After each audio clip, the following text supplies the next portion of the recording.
I thought it might be a good idea to do an introductory video to crossbows.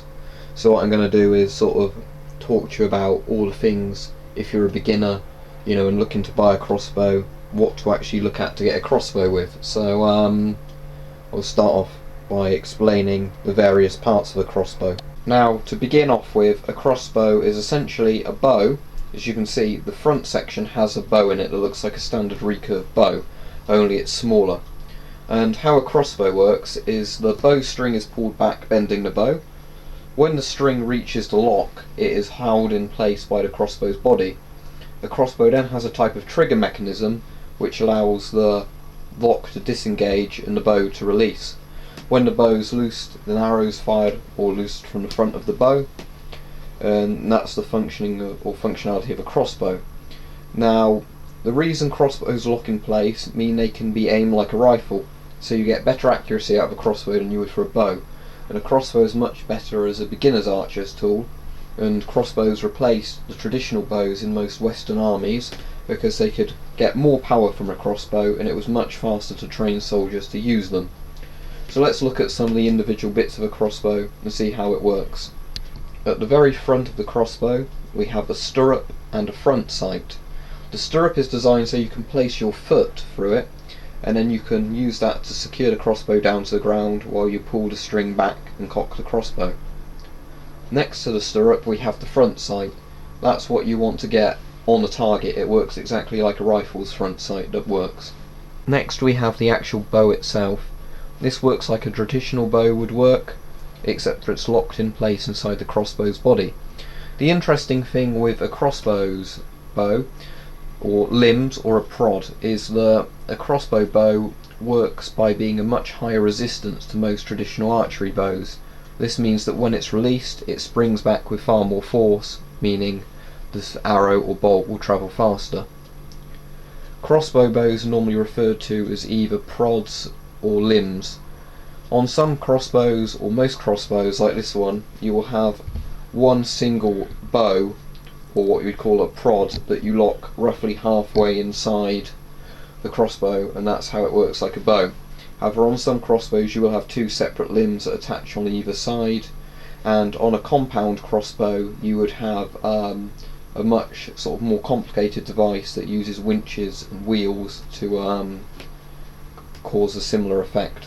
But for a standard recurve crossbow you essentially have a very high poundage bow that's normally made of something like fiberglass or steel at the front of the crossbow to act as your bow. Next we have the rail. This is very simple. You pull the string back across this before it locks in place, and this is where you place a bolt. Upon loosing the crossbow, the string will swing back across this arm. You might be able to see that there's slight nicks in the metal, and that's where when the string comes back over time it wears away at the metal and the paint on the metal. Next we have the sights of the crossbow and the bolt holder of the crossbow, or the bolt catch of the crossbow. How this works is the sight works like a plain pistol or rifle sight, where it can vary from crossbow to crossbow, this sight. Some have rails where you can attach scopes to, that sort of thing. This is a very simple sort of pistol sight. Basically you can adjust the windage and the height on a crossbow like this. You align the rear sight with the front sight to essentially create your sight, same as you would on a rifle.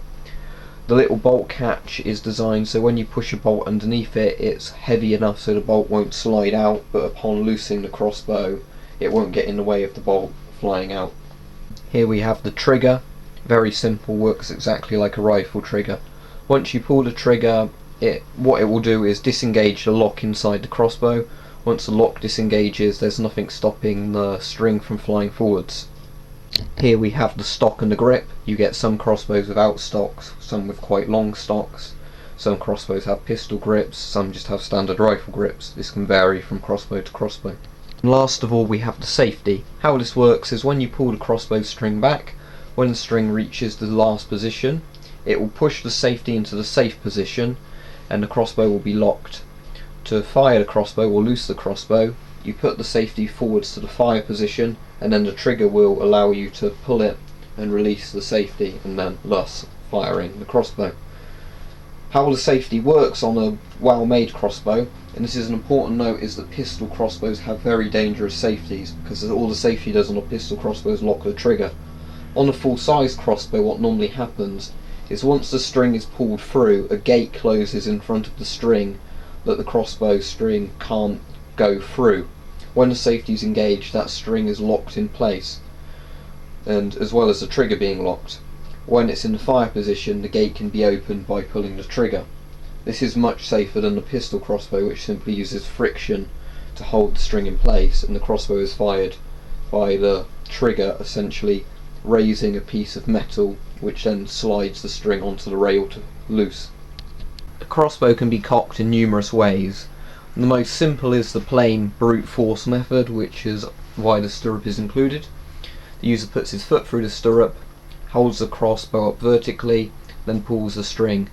The idea is that your foot keeps the crossbow steady, while you pull the string up, it reaches the top and locks into the safety mechanism. If the crossbow user is also comfortable to do so, a crossbow can be cocked by putting the crossbow stock into their chest and then pulling the string back that way. Another method for cocking the crossbow is a rope cock. A rope cock is designed to halve the draw weight of the crossbow, making it easier to cock. The crossbow of course still has the same power, but it's much easier for the user to cock using a rope cock. How a rope cock works, or a rope cocking aid, or whatever you want to call it, is you generally have one very strong piece of thread. There are two handles at the end of each thread, and in the middle of the string, there are two plastic, very high strength plastic, or either plastic or metal clips. The rope cock works by being fed through the crossbow's stock, or, if available, a notch on the back of the crossbow itself, which is designed to support it. The two little plastic hands are pulled onto the crossbow string. The crossbow is then adjusted and the string cock is adjusted so both sections evenly match on either side. The crossbow string can then be easily pulled up using a rope cock. Many people like rope cocks because they allow you to cock the string more evenly on both sides. This means that when you loose a bolt, the bolt should travel straighter compared to if you were, say, doing it by hand, where one side of the crossbow will end up being higher. One side of the crossbow string might be further to one side than the other. There are also mechanical cranks available for crossbows. However, I don't own one, so I can't demonstrate one. The idea of a mechanical crank is the crank itself takes the force, or the winch takes the force of the string and the poundage of the bow. How it works is you use a crank handle to pull back the string. The advantage of a mechanical crank is that it obviously requires very little strength for the user to cock the crossbow, and is very useful for crossbows of high draw weights. Supposedly medieval crossbows could reach over 1,000 pounds in draw weight, so many of these essentially had to have a crank to cock them. Two words are used to refer to a crossbow's strength: draw weight and power stroke. Essentially how it works is the limb, or the prod, is a certain draw weight, whether that be 40 pounds, 80 pounds, 120 pounds, 150 pounds, so on. The higher the poundage, the stronger the crossbow becomes. Essentially, this is the amount of force it would take to fully cock the crossbow using that prod. So a 150 pound prod would require you to deadlift 150 pounds to cock the crossbow. As prods go up in strength, essentially what happens is they become harder to bend. That way they have more force when they're released. Another thing is the power stroke. Power stroke is essentially the length that the string must travel to reach the cocking mechanism, or the locking mechanism. Higher the power stroke also increases the force of the crossbow, because the string will be moving faster when it hits the bolt. As mentioned earlier, pistol crossbows are also available. However, I don't particularly like pistol crossbows. The main problem with them is many of them aren't very reliable, and the safeties on them aren't very good. They can be quite powerful for their size, but also this means they're quite dangerous due to the lackluster safeties and often cheap components used to make them. By no means am I saying that you should never look into getting a pistol crossbow. I'm simply saying that a full-size crossbow is generally a better investment and you'll get more enjoyment out of them. Pistol crossbows are generally not very accurate either, outside of 10 to 20 yards. A modern crossbow bolt works very much like an arrow and is very similar in appearance, only shorter. they're made up of a few components which I'll explain to you now. At the front we have the tip. These can vary depending on the type of bolt and what you've personally put on it. This is a bullet head tip. It means it has the head like a modern rifle round. However, you can get heads such as field heads, blunt heads and broad heads. Next we have the crossbow bolt shaft. This is essentially the main part of the crossbow bolt. The material it is made from can vary from crossbow bolt to crossbow bolt. This particular one is a carbon fibre or fiberglass bolt.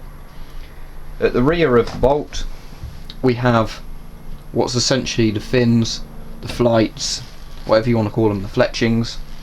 These are designed so one goes into the crossbow rail and the other sides help navigate it. A modern crossbow is still quite accurate at close range without flights on it. However, if one flight gets damaged and the others are intact, that can drastically affect the trajectory of the bolt. So if one of your flights gets damaged, it's worth pulling the others off just to make the bolt fly straighter. At the rear of the bolt you have a simple cap.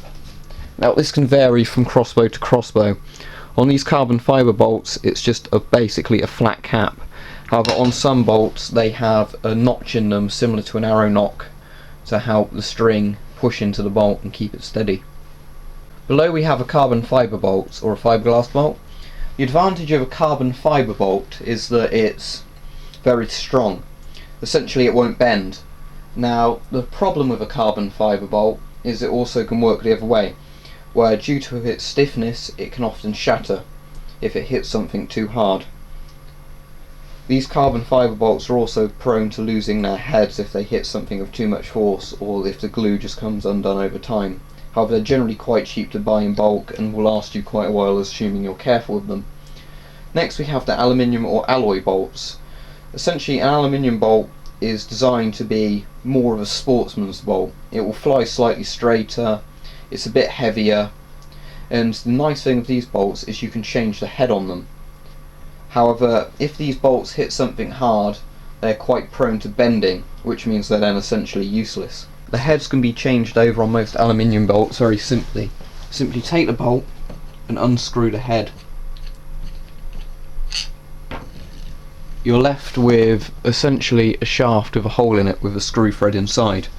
As you can see, this field tip head has a long screw section which is how it connects to the bolt.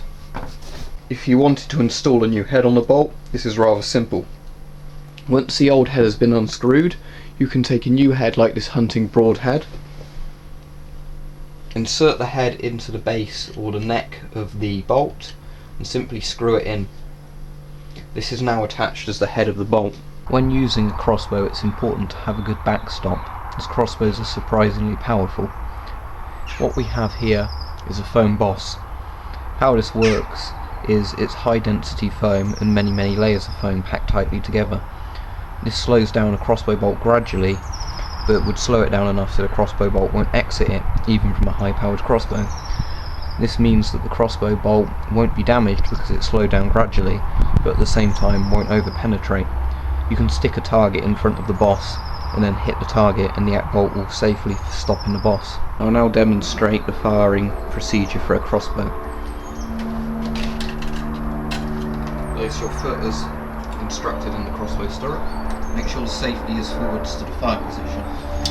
Pull the string directly up, the crossbow is cocked. Take the crossbow bolt and slide it into the crossbow. Pull the bolt back till it is sitting flushly against the string.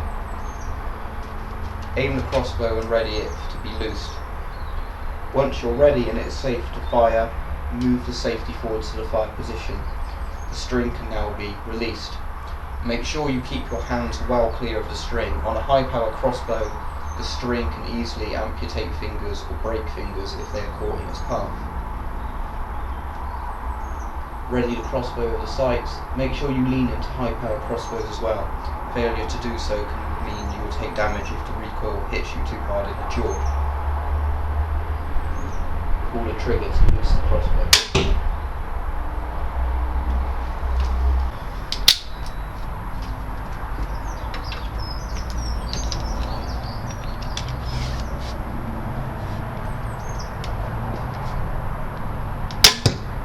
Once you're ready, you can pull the bolts out from the boss or whatever target you're using. When we're using higher powered crossbows, this can often be a lot more difficult because the bolts have burrowed themselves deeper into the foam. Brace your leg against the boss on one side and put one hand on the boss, and then pull at the bolt.